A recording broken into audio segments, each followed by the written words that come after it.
অষ্টম শ্রেণীর কোষাতিকি 11-র 19-এর দাগের অঙ্কটাই সমাধান 19-এর দাগের অঙ্ক থেকে সমাধান করব।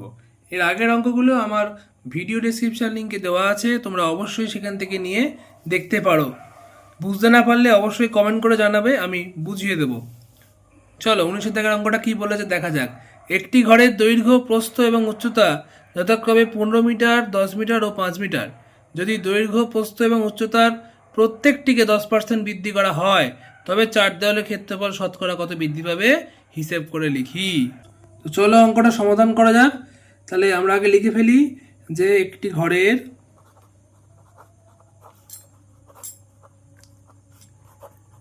দৈর্ঘ্য, প্রস্থ এবং উচ্চতা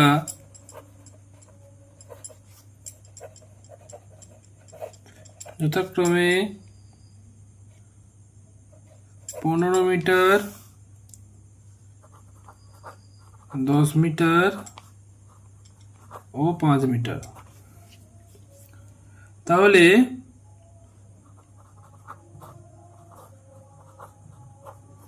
প্রত্যেকটির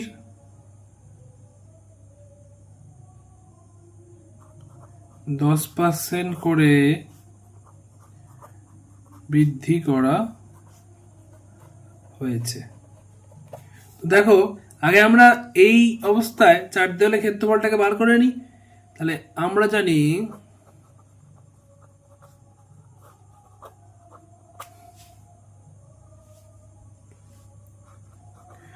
চার দেওয়ালের ক্ষেত্রফল সমান সমান 2 ইন্টু দৈর্ঘ্য প্লাস প্রস্থ ইন্টু উচ্চতা। তো বসিয়ে দিই। 2 ইন্টু দৈর্ঘ্য কত 15, প্রস্থ কত 10, গুণ উচ্চতা হচ্ছে 5। 2 গুণ 25 গুণ 5, তাহলে 50 গুণ 5 সমান 250 বর্গ মিটার। দৈর্ঘ্য 10% বৃদ্ধি করলে দৈর্ঘ্য বাড়ে, ছিল 15, তার 10% বৃদ্ধি করছি, 0 0 কেটে গেল। তাহলে 15/10 সমান সমান 1.5 মিটার। অতএব নতুন দৈর্ঘ্য কত হবে বলো? 15 প্লাস 1.5, তাহলে 16.5 মিটার। একইভাবে প্রস্থ 10% বৃদ্ধি করলে প্রস্থ বাড়ে, কত ছিল বলো? প্রথমে ছিল 10, 10 গুণ 10-এর 100, সব কেটে যাবে, সমান 1 মিটার। অতএব নতুন প্রস্থ সমান 10 প্লাস 1 11 মিটার। আর হচ্ছে উচ্চতা 10% বৃদ্ধি করলে উচ্চতা বাড়ে, 5 গুণ 10-এর 100, 0 0 কেটে গেল, এটা কাটো 2, 1-এর 2 মানে 0.5 মিটার। অতএব নতুন উচ্চতা সমান 5 যোগ 0.5 সমান 5.5 মিটার। অতএব 4 দেওয়ালের ক্ষেত্রফল সমান 2 গুণ দৈর্ঘ্য যোগ প্রস্থ ইন্টু উচ্চতা সমান 2 গুণ দৈর্ঘ্য কত? দৈর্ঘ্য হচ্ছে এখন হয়েছে 16.5, প্রস্থ হয়েছে 11, উচ্চতারও হয়েছে 5.5। সমান 2 গুণ, এটা যোগ করলে হবে 27.5 গুণ 5.5, এটা গুণ করলে হবে 55 গুণ 5.5 সমান সমান 302.5 বর্গমিটার। অতএব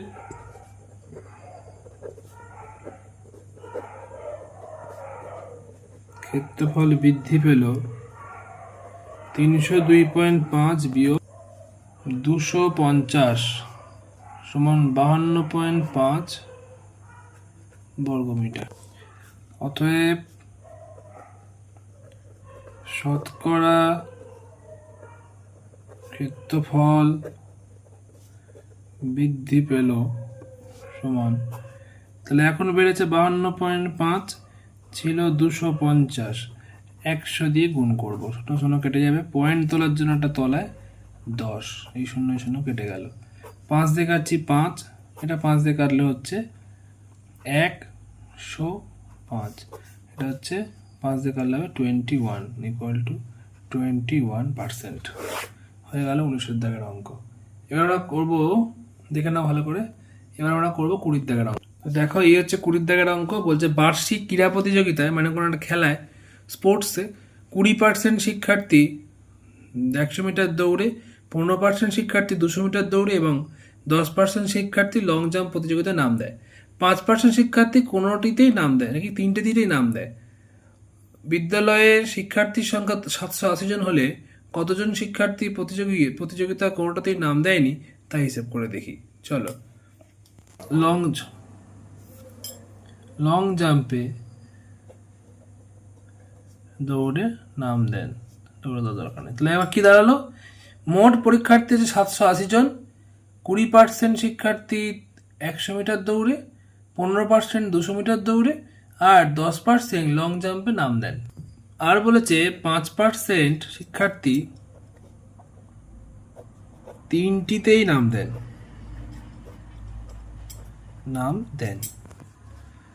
তাহলে শুধু 100 মিটার দৌড়ে নাম দেয়, তাহলে এটা আমরা কি করব, 20 থেকে 5টাকে বাদ দিয়ে দেবো, তাহলে হবে 15%।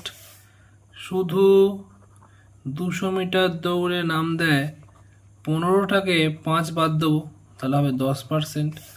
আর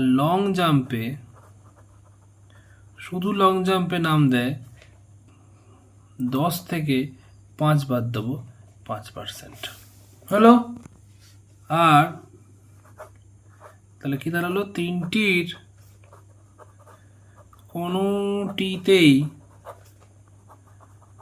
নাম দেননি কজন হচ্ছে, মোট হচ্ছে 100, তার থেকে 15, 10 আর 5, আর 3টেতে নাম দেওয়া 5 বাদ দেব, তাহলে 100 বিয়োগ 10, 20, 30, 35 সমান 65%। অতএব কোনো